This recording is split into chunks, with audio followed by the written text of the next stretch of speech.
6월 17일 월요일 새벽 예배 묵상 함께 나누도록 하겠습니다. 오늘 함께 나눌 말씀은 사도행전 21장 17절에서 36절까지의 말씀입니다. 사도행전 21장을 묵상하면서 저는 제 자신이 많이 부끄러웠습니다. 분명 사람들마다 하나님께서 사용하시는 방법이 그리고 주시는 은사가 다르다고는 하지만 바울이 고백한 그 고백을 비슷하게라도 따라서 할 수 없다는 것이 너무나도 제 자신이 사역자가 맞네 싶을 정도로 부끄러웠습니다. 바울은 에베소 장로들에게 권고의 말을 전한 후에 배를 타고 곧장 고스로 가게 됩니다. 그리고 이튿날 로도에 들렸다가 거기서 바다라로 떠납니다. 그리고 배가 짐을 풀어야 하기에 두로의 배를 대었고 잠시 정박을 하고 바울과 그 배가 정박되어 있는 그 시간 동안 바울과 그 일행들은 두로에 있는 성도들을 만나 일주일 동안 그들과 함께 지내게 됩니다. 두로의 성도들은 성령께서 알려주신 대로 바울에게 예루살렘에 가지 말라고 만류합니다. 그러나 바울은 떠날 시간이 되어서 다시 여행길에 오르게 되었고 두로의 성도들과 마지막으로 인사를 하고 바닷가에 모두 무릎을 꿇고 기도하였습니다. 두로를 출발한 배는 돌레미아에 이르게 되었고 그곳에 있는 형제들과 인사를 하고 하루를 함께 보냅니다. 그 다음날 돌레마이를 떠나 가이사라에 도착하게 됩니다. 그곳에서 전도자 빌립을 만나 그의 집에 들어가 함께 지내게 됩니다. 빌립의 집에 머물고 있는 동안 아가보라는 예언자가 유대에서 내려와서 바울의 허리띠를 가져다가 자기 손과 발을 묶고 말합니다. 11절에 보니까 성령이 말씀하시되 예루살렘에서 유대인들이 이같이 이 띠 임자를 결박하여 이방인의 손에 넘겨주리라 하거늘.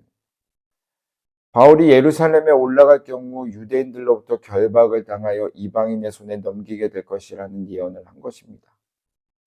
그 예언을 들은 사람들은 바울에게 예루살렘에 올라가지 말 것을 당부합니다. 그러나 바울은 이렇게 고백하죠. 13절에 보니까 바울이 대답하되 너희가 어찌하여 울어 내 마음을 상하게 하느냐. 나는 주 예수의 이름을 위하여 결박을 받을 뿐 아니라 예루살렘에서도 죽을 것을 각오하였느니라. 바울은 자신이 예루살렘에 올라갈 때 그곳에서 환난과 결박이 자신을 기다리는 것을 예언하는 자들을 통하여 알게 되었습니다. 그러나 그는 자신의 안위를 먼저 생각하지 않고 하나님의 뜻에 순종하여 예루살렘으로 발걸음을 내딛었습니다. 이렇게 바울은 자신이 어떻게 쓰임을 받게 되는지에 대해서도 알았음에도 불구하고 그는 포기하지 않죠. 바울을 바라보고 있는 이들에게 예루살렘으로 가는 길은 편치 않았을 것입니다. 그러나 더 이상 바울에게 내색을 하지 않고 바울을 따라 예루살렘으로 올라가게 됩니다. 예루살렘에 도착한 바울은 많은 이들이 반갑게 맞아주었고 하나님께서 그의 선교로 이방인들에게 행하신 일을 낱낱이 그들에게 들려주었습니다. 바울의 말을 들은 이들은 하나님께 모든 영광을 돌렸습니다. 이렇게 기쁨을 나누는 것도 잠시 이미 선지자들을 통하여 예언했던 것처럼 예루살렘에서 바울을 기다리고 있는 환난, 이 사실은 바울뿐만 아니라 예루살렘 교회의 성도들도 알고 있는 내용입니다. 그래서 그 유대인들의 위협으로부터 바울을 보호하기 위하여서 한 가지 제안을 하게 됩니다. 그것은 바울에게 선한 네 사람이 결례를 행하고 머리를 깎을 때 그 비용을 대신 지불해 주라는 것이었습니다. 이 소원은 유대인들이 큰 위험에서 구출되거나 중병에서 구원받거나 또는 그가 하나님께 자신을 특별한 방법으로 헌신했다는 것을 나타내고자 할 때 하는 서원입니다. 이런 이유로 서원을 하는 사람은 30일 동안 고기를 먹지 않거나 포도주를 마시지 않거나 머리를 깎지 말아야만 합니다. 30일이 지난 후에 그는 흠없는 1년 된 어린 양을 속죄제물로 흠없는 순양을 화목제물로 바쳐야 했고 누룩 없는 떡과 기름을 섞은 고운 가루로 만든 과자 한 광주리를 소재로 바쳐야 합니다. 그리고 그는 자신의 머리털을 밀어 그것을 희생과 함께 제단 위에서 태워야 합니다. 이처럼 서원하는 일은 비용이 많이 들어가서 가난한 사람들에게는 쉽지 않은 일입니다. 그래서 가난한 사람들이 소원을 할 때 부유한 사람이 그 사람을 위하여 대신 비용을 지불해 주기도 합니다. 이렇게 하는 것은 사람들에게 경건한 행위로 인정되었습니다. 그래서 바울은 당시에 편협한 유대인들로부터 모세를 배반하고 할례를 금하고 규모를 지키지 않는 사람으로 알려져 있기 때문에 예루살렘의 성도들과 장로들은 바울이 나시린을 위하여 비용을 대신 지불해 준다면 그들로부터 받고 있는 오해로부터 자유할 수 있을 것이라는 생각을 한 겁니다.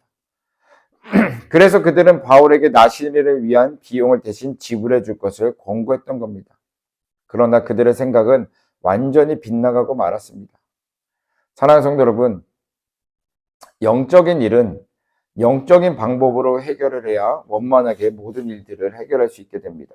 이 말은 즉 하나님의 방법대로 하나님께서 해결해 주셔야 모든 일들이 잘 해결될 수 있다는 겁니다. 눈에 보이는 상황과 정황을 잘 알고 있다 하더라도 하나님께 기도하지 않는다면, 하나님께 방법을 구하지 않는다면 우리가 옳다고 생각하는 모든 것들이 그대로 이루어지는 것이 아니라 완전히 빗나갈 수도 있다는 겁니다. 그래서 우리는 기도해야 한다는 겁니다. 기도할 때만이 하나님보다 먼저 앞서지 않을 수 있게 되는 것이며, 먼저 앞서지 않기 때문에 우리의 교만으로 인하여 하나님께 범죄하지 않게 되는 것입니다. 분명 하나님은 다른 이들을 통하여 다시 한번 바울이 걸어가야 할 길을 알려주셨습니다. 그렇게 하신 하나님의 분명한 이유가 있을 것입니다. 그런데 그 뜻을 우리의 생각으로 가로막지 않기를 바랍니다. 그래서 신앙생활이 어려운 것이고 하나님의 뜻을 분별하기가 쉽지 않다는 겁니다. 더 큰 어려움이 생기게 하지 않기 위해서 빠른 판단, 빠른 행동도 중요하지만 다시 한번 강조해서 말씀을 드리면 느리더라도 하나님의 뜻을 온전히 구하여 하나님의 뜻대로 행할 수 있는 저와 여러분들이 되기를 주님의 이름으로 축원드립니다.